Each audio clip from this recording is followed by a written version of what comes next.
You and I have talked before. You were kind of in the path of a hurricane a couple of years ago. What contingencies do you have in place if the grid goes out? So the trucks, and that was one thing that and that's a great question. That's one thing that we analyzed when we were placing these vehicles. Is everywhere where these trucks go at night, they have their own charger plugged in, and every facility that operates one of these trucks, that facility is on a fossil fuel ICE internal combustion engine generator with automatic transfer switch. So if it does hit the fan and we lose power, we have a major hit, a flood, whatever, those vehicles are still charging. So we are monitoring that on what we can put into the fleet because we have to be careful with what our infrastructure can support. And right now, they are in applications that have the generators that can charge the battery. Do you have any plans, and if so, what are they, to extend your EV use to yellow iron? We are reviewing. Right now, I think there's some amazing products coming onto the market for Manatee County.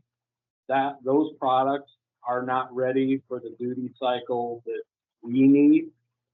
We're specifically monitoring that for our road maintenance and stormwater applications, as well as our landfill-based operations.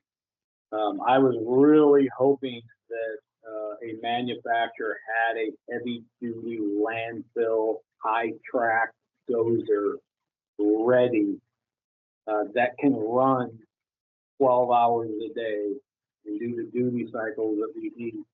They're just not there. So our strategic mission, sustainability is we want to buy something that we know is going to be a best fit. We're not ones that are going to jump and buy the first type of first piece of equipment that's in the market and it's being touted. We want to see data. We want to see the results. We want conversations to make sure.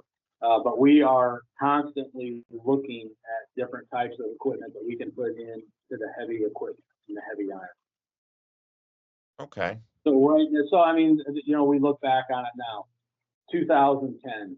I can tell you as somebody who's been in the car business and fleet manager and fixed operations business for 25 plus years, and looking back on 2010, I never thought I would ever see EVs at the stage they are today. I mean, they are amazing. Ranges back in 10, 12, they weren't very good.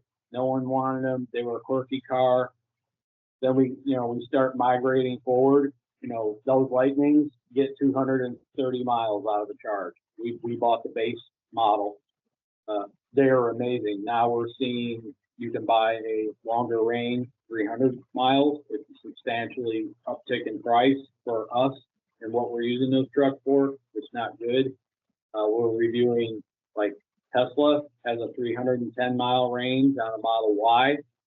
That's amazing. That is amazing. So the yellow equipment, just like on everything else, peer emissions technology is behind the on-road market. We see that, but now I see with the Class 8 trucks and larger, with the range that they're getting with those batteries, the Tesla truck, there's a couple, Freightliner has one out of the big over-the-road trucks.